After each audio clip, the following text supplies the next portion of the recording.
Back to എജ്യൂപോഡ്. നമ്മൾ ഇതേ public എക്സാമിന്റെ തൊട്ടടുത്ത് എത്തിയിരിക്കുകയാണ് അല്ലെ. നിങ്ങൾക്ക് ഒരുപാട് യൂണിറ്റുകൾ, ഒരുപാട് ചാപ്റ്റേഴ്സ് ഒക്കെ ഇങ്ങനെ നിറയെ പഠിക്കാനുള്ള ഒരു സമയമാണ് വന്നെത്തിയിരിക്കുന്നത്. റെഡിയാണ്. അപ്പൊ നിങ്ങൾ റിവിഷൻ ഒക്കെ സ്റ്റാർട്ട് ചെയ്തിട്ടുണ്ടായിരിക്കും എന്നാ മിസ് വിചാരിക്കുന്നത്. സോ ഇന്ന് നിങ്ങൾക്ക് ഇനി വരുന്ന പബ്ലിക് എക്സാമിന് ഏറ്റവും അധികം ക്വസ്റ്റ്യൻസ് എക്സ്പെക്ട് ചെയ്യാൻ പറ്റുന്ന ഒരു ചാപ്റ്റർ ഉണ്ട്. ആ ഒരു ചാപ്റ്ററിൽ നിന്ന് നിങ്ങൾക്ക് എന്താണ് ആ ചാപ്റ്റർ എന്ന് ഇനിയും ക്ലിയർ ആവാത്ത കുറച്ച് ആൾക്കാരൊക്കെ ഉണ്ടായിരിക്കും, മിസ്സിനറിയാം. അങ്ങനത്തെ ഉള്ള ആൾക്കാർക്ക് വേണ്ടിയിട്ടാണ് നിർബന്ധമായിട്ടും അങ്ങനത്തെ ഉള്ള ആൾക്കാർ ഈ ചാപ്റ്ററിന്റെ മീനിങ്, അർത്ഥങ്ങളൊക്കെ മനസ്സിലാക്കാൻ വേണ്ടിയിട്ട് ഈ വീഡിയോ ഫുൾ ആയിട്ട് കാണുക. ഓക്കെ, അപ്പം അതിനു മുൻപ് once again welcome back to Edupod. അപ്പൊ മക്കളെ, നിങ്ങൾ ഒന്ന് സീരിയസ് ആയിക്കോളുക. കാരണം തൊട്ടടുത്ത് എത്തിയിട്ടുണ്ട് എക്സാംസ്. നമുക്ക് കയ്യിൽ എണ്ണി കൂട്ടാവുന്ന അത്ര ചാപ്റ്റേഴ്സും യൂണിറ്റുകളൊന്നും അല്ല പഠിക്കാനുള്ളത്. So be serious. ഓക്കെ, അപ്പം ഇന്ന് മിസ് നിങ്ങൾക്ക് പറഞ്ഞു തരാൻ വേണ്ടിട്ട് പോകുന്നത് ഏത് ചാപ്റ്റർ ആണ്? നിങ്ങളുടെ ലാസ്റ്റ് യൂണിറ്റിൽ ഉണ്ടായിരുന്ന ഒരു ചാപ്റ്റർ ആണ് സിറിയ കി ബേട്ടി എന്ന് പറഞ്ഞിട്ടുള്ള ഒരു കഥയായിരുന്നോ, കവിതയായിരുന്നോ? ഒന്നുമല്ല, ഒരു സംസ്മരണമായിരുന്നു, ഓർമ്മക്കുറിപ്പാണ്. ഓക്കെ, ഓർമ്മക്കുറിപ്പാണ്. ആരാണ് എഴുതിയിട്ടുണ്ടായിരുന്നത്? കാണാൻ പറ്റുന്നുണ്ടോ? യെസ്, മൈത്രേയി കുൽക്കർണി എന്ന് പറഞ്ഞിട്ടുള്ള ഒരു ഓതറാണ് അല്ലെ, ഒരു റൈറ്ററാണ് എഴുതിയിരിക്കുന്നത് അല്ലെ. ആ ലേഡിയുടെ ഒരു ഓർമ്മക്കുറിപ്പാണ് നമ്മൾ പഠിച്ചിട്ടുള്ള ഈ ചാപ്റ്റർ ആയിട്ടുള്ള സിറിയ കി ബേട്ടി എന്ന് പറഞ്ഞിട്ടുള്ളത്. ടെക്സ്റ്റ് ബുക്കിൽ മക്കളെ നിങ്ങൾ ചിലപ്പം 2, 3, 4 പേജിലൊക്കെ ഇങ്ങനെ നിറഞ്ഞു കിടക്കുന്നത് ടെക്സ്റ്റ് കാണുന്നുണ്ടായിരിക്കും അല്ലെ. ഈ ഒരു ഓർമ്മക്കുറിപ്പ് ഒരുപാട് പേജിലാണ് നിങ്ങൾ കാണുന്നത്. അപ്പൊ പലരും ഇപ്പോഴും വിചാരിക്കുന്നുണ്ടായിരിക്കും, ഇത് എന്തൊക്കെയോ ആണ് ഇതിൽ പറഞ്ഞിരിക്കുന്നത്, ഒരുപാട് വായിക്കാനുണ്ട്, ഞാൻ ഇതുവരെ ഫുൾ ഇത് വായിച്ചിട്ടില്ലല്ലോ, ഇനിയിപ്പോ ഇത് വായിക്കണ്ടേ എന്നൊക്കെ മടി പിടിച്ച് ഒരുപാട് ആലോചനകളുമായിട്ട് ഇരിക്കുന്നവരായിരിക്കും നിങ്ങൾ പലരും, മിസ്സിനറിയാം. അപ്പൊ നോക്കിക്കോ, മിസ് ജസ്റ്റ് ഒരു 5 മിനിറ്റിൽ എന്താണ് ആ ചാപ്റ്ററിൽ പറഞ്ഞിരിക്കുന്നത് എന്നുള്ള കാര്യം നിങ്ങൾക്ക് ക്ലിയർ ആക്കി പറഞ്ഞുതരാൻ വേണ്ടിയിട്ട് പോവാണ്. റെഡിയാണല്ലോ? സംസ്മരണാണ്, മാറിപ്പോവരുത്. ഓക്കെ, അപ്പം എല്ലാരും ശ്രദ്ധിച്ചോളൂ. ജസ്റ്റ് മിസ് ക്വിക്ക് ആയിട്ട് എന്താണ് അതിൽ നമ്മൾ സമ്മറിയോ നോക്കേണ്ടത് എന്നാണ് മിസ് പറഞ്ഞു തരാൻ പോകുന്നത്. റെഡിയാണല്ലോ? മിസ് നിങ്ങൾക്ക് ഇവിടെ പാരഗ്രാഫ് വൈസ് ആണ് പറഞ്ഞു തരുന്നത്. എല്ലാരും ശ്രദ്ധിച്ചോളൂ, നോക്കിയോ. യെസ്, റെഡിയാണ്? യെസ്, നോക്കിയോളൂ. इस पाड़ में लेखिका अपने हवाई अड्डे के अनुभव को बताती है. എന്താണടാ പറഞ്ഞിരിക്കുന്നത്? इस पाड़ में, ഈ പാഠത്തില് ലേഖിക തന്റെ ഹവായി അഡ്ഡെ കെ അനുഭവ് കോ ബതാത്തി ഹെ, വിമാനത്താവളത്തിലെ ഒരു അനുഭവത്തെ കുറിച്ചാണ് സംസാരിക്കുന്നത് അല്ലെങ്കിൽ പറയുന്നത്. ഓർമ്മയുണ്ടല്ലോ? റെഡി, മിസ് പറഞ്ഞു തരാൻ ബാക്കി നോക്കിയോളൂ. उनकी फ्लाइट बहुत देर से थी, वे दुखी, भूखी और परेशान थी. പിന്നെ എന്താ പറഞ്ഞിരിക്കുന്നത്? അദ്ദേഹത്തിന്റെ ആ സ്ത്രീയുടെ എന്താണ്, ഫ്ലൈറ്റ് ലേറ്റ് ആയിട്ടുണ്ട് അല്ലെ, ഫ്ലൈറ്റ് ലേറ്റ് ആയിട്ടുണ്ട്. അപ്പൊ ആ സാഹചര്യത്തിൽ എന്തൊക്കെയാ പറഞ്ഞിരിക്കുന്നത്? വേ ദഖി, ഭൂഖി ഓർ പരേശാന്തി എന്ന് പറഞ്ഞാൽ എന്താണ്? അവര് ഭയങ്കര അധികം ക്ഷീണിച്ച് അല്ലെ, ക്ഷീണിതയാണ്, നന്നാക്കി വിശക്കുന്നുണ്ട്, ആകെ മൊത്തം ഒരു അലമ്പ് സിറ്റുവേഷനിലാണ് അവരപ്പം നിൽക്കുന്നത്. നെക്സ്റ്റ് നോക്കിയോളൂ. फोन की बैटरी खत्म हो गई थी और उनके पास पैसे भी कम थे. ഫോണിലെ ബാറ്ററി, അതായത് ഫോണിലെ ചാർജും തീർന്നിട്ടുണ്ട്, ഫോൺ ഓഫ് ആയിട്ടുണ്ട്. പിന്നെ അവരുടെ കയ്യിൽ എന്തില്ല? പൈസേ ബി കന്തേ അല്ലെ, കയ്യിലുണ്ടായിരുന്ന പൈസ, ക്യാഷും എന്താണ്, വളരെ തുച്ഛമായിരുന്നു, ക്യാഷ് ഇല്ല എന്ന് തന്നെ പറയാം. റെഡിയാണ്? നെക്സ്റ്റ് നോക്കിയോളൂ. യെസ്, इसी दौरान उनकी मुलाकात एक सीरियाई महिला और उसके छोटे बच्चे से होती है. ഇതിനിടയ്ക്കാണ് അവര് എന്ത് കാണുന്നത്? അവരാരെ കണ്ടുമുട്ടുന്നത്? ഒരു സിറിയായി മഹിള എന്ന് പറഞ്ഞാൽ ഒരു സിറിയയിലെ ഒരു ലേഡി അല്ലെ, ഒരു സിറിയൻ ലേഡിയെയും അവിടെ ഒരു കുഞ്ഞു കുട്ടിയെയും അവരെന്താ ചെയ്യുന്നത്? ഇതിനിടയ്ക്കാണ് കണ്ടുമുട്ടുന്നത്. ഓക്കെ അല്ലേ? നെക്സ്റ്റ് നോക്കിയോളൂ. വ മഹിള യുദ്ധ സേ ബച്കർ അപ്നെ മാതാ പിതാ കെ പാസ് ജാ രഹി ഥി അല്ലെ. ആ സിറിയൻ ലേഡി എങ്ങോട്ടേക്കാണ് പോകുന്നത്? അവരുടെ അച്ഛന്റെയും അമ്മയുടെയും അടുത്തേക്ക് സിറിയയിലേക്ക് പോവുകയാണ് എന്നാ പറഞ്ഞിരിക്കുന്നത്. എന്താണ്? യുദ്ധമാണ്, സിറിയയിൽ യുദ്ധമാണ്. ആ സമയത്ത് അച്ഛന്റെയും അമ്മേന്റെ അടുത്തേക്കും അവർ പോവുകയാണ്. നിങ്ങൾക്ക് ഓർമ്മയുണ്ടല്ലോ, എയർപോർട്ടിൽ നിന്നാണ് കണ്ടുമുട്ടിയിട്ടുണ്ടായിരുന്നത്. നമ്മുടെ ഈ സംസ്മരണ എഴുതിയിട്ടുള്ള മൈത്രേയി കുൽക്കർണി അല്ലെ, ഫ്ലൈറ്റ് ലേറ്റ് ആയി. അപ്പം അവർ 24 മണിക്കൂർ അവർക്ക് വെയിറ്റ് ചെയ്താലേ ഇനി നെക്സ്റ്റ് ഫ്ലൈറ്റ് വരികയുള്ളൂ. അപ്പൊ ആ വെയിറ്റ് ചെയ്യുന്ന സമയത്താണ് ഒരു സിറിയൻ ലേഡിയെയും അവരുടെ കുഞ്ഞു കുട്ടിയെയും കാണുന്നത്. അപ്പൊ അവർ പോകുന്നത് എവിടേക്കാണ്? അവരുടെ അച്ഛന്റെയും അമ്മേന്റെയും അടുത്തേക്ക്, സിറിയയിലേക്ക്. യുദ്ധം നടക്കുകയാണ്, അവിടേക്കാണ് പോകുന്നത്. നിങ്ങൾക്ക് പറയുമ്പോൾ അറിയാം എന്താണ് ചാപ്റ്റർ, നിങ്ങൾക്ക് ഓർമ്മ വരുന്നുണ്ടായിരിക്കും. ഓക്കെ, ഇനി നെക്സ്റ്റ് നോക്കിയോളൂ.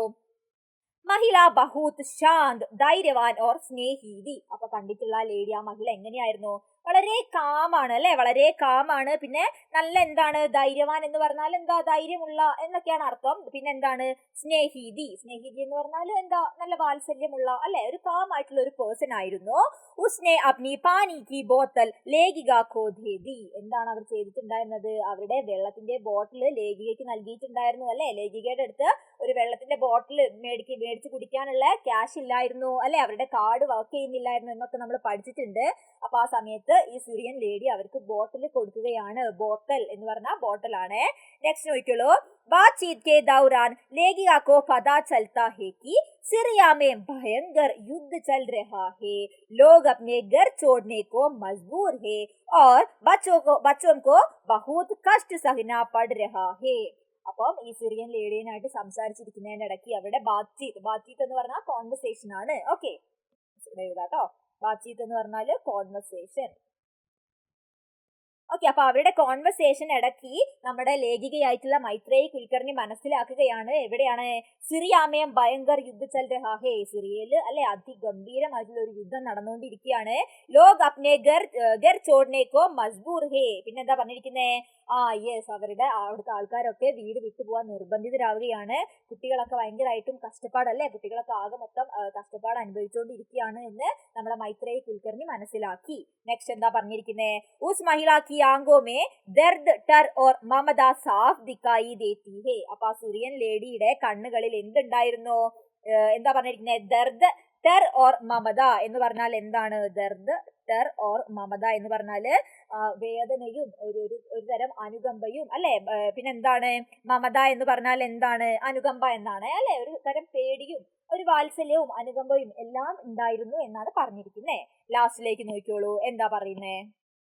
इस अनुभव से लेखिका का मन द्रवित हो जाता है എന്ന് പറഞ്ഞാൽ എന്താണ്? ഈ ഒരു സംഭവം നമ്മുടെ എഴുത്തുകാരിയായിട്ടുള്ള മൈത്രേയി കുൽക്കർണിനെ ആഴത്തിൽ സ്പർശിക്കുന്നു എന്നാണ് പറഞ്ഞിരിക്കുന്നത്. पहली बार वे युद्ध की पीड़ा को इतने पास से महसूस करती है. ആദ്യത്തെ തവണയാണ് അവർ യുദ്ധത്തിന് ഇത്രയും അടുത്ത് നിന്നും കാണുന്നത് അല്ലെങ്കിൽ മനസ്സിലാക്കുന്നത്.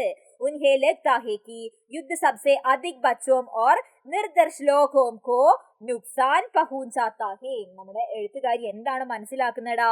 യെസ്, യുദ്ധം എന്ന് പറയുന്നത് ഏറ്റവും കൂടുതൽ ദോഷം ചെയ്യുന്നത് യുദ്ധം കുട്ടികളെയാണ് അല്ലെ, കുട്ടികളെ ബാധിക്കുന്നുണ്ട്. പിന്നെ ആരൊക്കെയാണ്? നിരപരാധികളായിട്ടുള്ള ജനങ്ങളെയും. കണ്ടോ, നിർദർശ് ലോഗ് എന്ന് പറഞ്ഞാൽ എന്താണ്? നിരപരാധികളായിട്ടുള്ള ജനങ്ങൾ എന്നാണ് അർത്ഥം.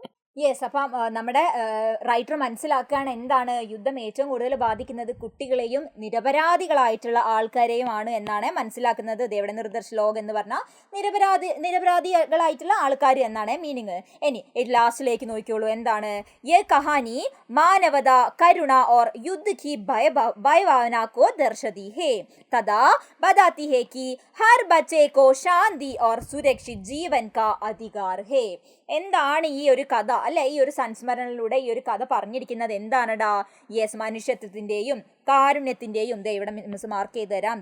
മാനവത കരുണ ഓർ യുദ്ധ കി ഭയഭാവത എന്ന് പറഞ്ഞാൽ എന്താണ്? യുദ്ധത്തിന്റെ ഭീകരത. ഓക്കെ, ഈ കാര്യങ്ങളൊക്കെയാണ് ഈ കഥ സംസാരിക്കുന്നത്, ഈ കാര്യങ്ങളെ കുറിച്ചിട്ടൊക്കെയാണ്. പിന്നെ എന്താ പറഞ്ഞിരിക്കുന്നത്? ഹർ ബച്ചോം കോ ശാന്തി ഓർ സുരക്ഷിത് ജീവൻ കാ അധികാർ ഹേ എന്ന് പറഞ്ഞാല് ഓരോ കുട്ടിക്കും സമാധാനമായിട്ട് സേഫ് ആയിട്ട് ജീവിക്കാനുള്ള എന്ത് അവകാശമുണ്ട്, അധികാർ ഹേ എന്നാ പറഞ്ഞിരിക്കുന്നത്. കണ്ടോ, അവകാശമുണ്ട് എന്നുള്ളൊരു കാര്യവും കൂടെ ഈ ഒരു ചാപ്റ്റർ സംസാരിക്കുന്നുണ്ട്. റെഡിയാണല്ലോ? ഇത്ര മാത്രമേ ആ ചാപ്റ്റർ ഒന്ന് ഷോർട്ടായിട്ട് നമുക്ക് നോക്കാനേ ഉള്ളൂ. നിങ്ങൾ ടെക്സ്റ്റ് ബുക്ക് നന്നാക്കി വായിക്കുകയാണ് വേണ്ടത്. ഓക്കെ, ഇപ്പൊ നിങ്ങൾക്ക് ഏകദേശം ഒരു ഓർമ്മ വന്നിട്ടുണ്ടായിരിക്കും, ഒരു ഐഡിയ വന്നിട്ടുണ്ടായിരിക്കും എന്താണ് ആ ചാപ്റ്ററിൽ പറഞ്ഞിരിക്കുന്നത് എന്ന്. നിങ്ങൾക്ക് യുദ്ധം റിലേറ്റഡ് ആയിട്ടുള്ള ക്വസ്റ്റ്യൻസ് അല്ലെ, യുദ്ധത്തിന്റെ പോസ്റ്റർ കാര്യങ്ങളൊക്കെ ചിലപ്പോൾ വരാം, അല്ലെങ്കിൽ ഈ എന്താണ് ഒരു ക്യാരക്ടർ സ്കെച്ച് ചോദിക്കാം അല്ലെ, ഈ സിറിയയിലേക്ക് പോകുന്ന ആ ലേഡിയുടെ ക്യാരക്ടർ സ്കെച്ച് ചോദിക്കാം. എന്തും നിങ്ങൾക്ക് ഒരു എന്താണ് ക്വസ്റ്റ്യൻസ് വരാവുന്നതാണ്. സോ നോക്കിയേ, മിസ് ഇപ്പം തന്നിട്ടുള്ള ഈ ഒരു സമ്മറിയുടെ മലയാളവും നിങ്ങൾക്ക് ഇവിടെ നൽകിയിട്ടുണ്ട്. അപ്പോൾ പ്രശ്നമില്ലല്ലോ, നിങ്ങൾ ഒരു 2 ലൈൻ ഹിന്ദി വായിച്ചു നോക്കിയിട്ട് അതിന്റെ മലയാളം വായിച്ചു കഴിഞ്ഞാൽ നിങ്ങൾക്ക് പക്കാ ക്ലിയർ ആയിരിക്കും. റെഡി മക്കളെ? അപ്പം ഒന്ന് സീരിയസ് ആയിക്കോളൂ, എക്സാം ഇതേ തൊട്ടടുത്താണ്.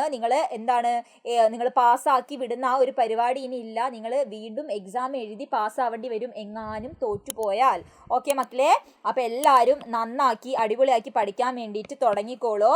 യെസ് മക്കളെ, thank you so much. Okay.